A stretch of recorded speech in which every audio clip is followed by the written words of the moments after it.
iron jack, 2006 Pontiac G6. I'm doing an oil change right here. See, my oil almost about to finish draining. Yeah, that's my dirty oil right there. Anyway, oil filter easy to reach is right there. Well, the video is not for that oil change, it's for this starter right here. You see how the starter is soaked with oil? Now this starter, let me get my other hand there. So that's the starter motor. That's the starter motor, and this piece right here is the solenoid, the starter solenoid. Sometimes the name be going away from my head. I have to think about it sometimes to get it out.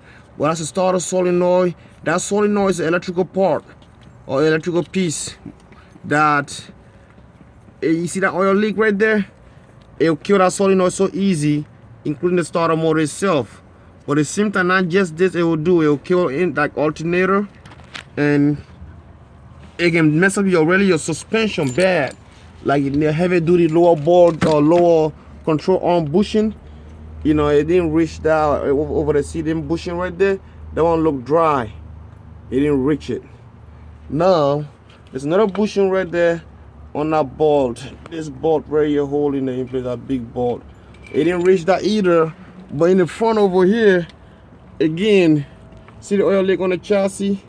Let me show you better. My light and my camera are not working together. Yeah, there it is. That's your chassis. This chassis is a heavy duty metal.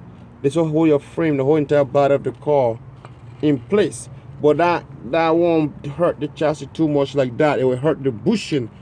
The bushing, your control arm, lower control arm right there, that big aluminum looking piece, which is aluminum. The bushing or the wire connected to the chassis is all bushing, heavy duty bushing.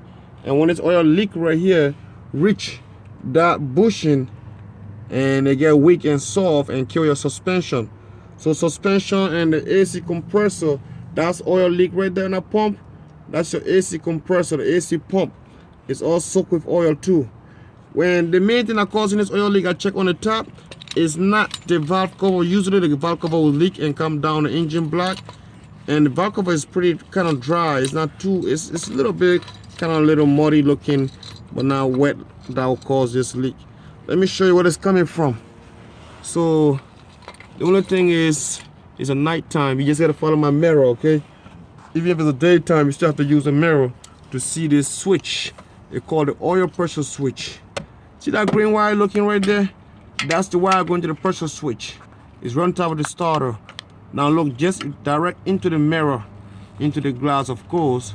I'll show you the switch if I can find it. I'll find it earlier. Now, okay. I'm on the wrong side. Let me look at the mirror, not look at the camera. Then there you go. So my mirror is exactly on the switch. I'm trying to get it so you can see the light. But that's the plug right there. There you go. You can see it much better now. That plug is white looking piece and is all oily. The switch, that's your oil pressure switch.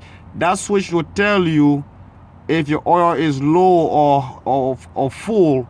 That's a switch that gave you the signal on your dashboard. The oil light on your dashboard, well, that's a switch that turn our oil light on or off if there's enough oil in your engine or not. Now they leak oil, and when they leak oil, it can cause a lot of oil leak. This what happened to your starter right there on top of the starter. And over here it gotta be the rear main seal probably, unless it's the same oil leak coming down the engine block. See it right there? See all that looking mud right there? That's just sand dust outside when you're driving. It fly and stick on the oil and it become muddy and they just stuck. And oh, I'm messing up the ground. Let me stop. Anyway, this oil leak in the back here, this is your transmission, of course a transmission pan, but at the same time over here we have an oil leaking, which could be either your rear main seal, hopefully not. It could be just that oil pressure switch up there. After we do that oil pressure switch, we're gonna clean all of this with brake fluid, spray everything down, keep it dry, just like that, dry, and then drive it for a couple of weeks and double check for oil leak. Right now I'm doing an oil change. There's an iron jack. 2006 Pontiac G6 3. It's a V6 engine. I don't know if it's a 3.5 or 3.4, whatever it is. But it's a V6 anyway, iron.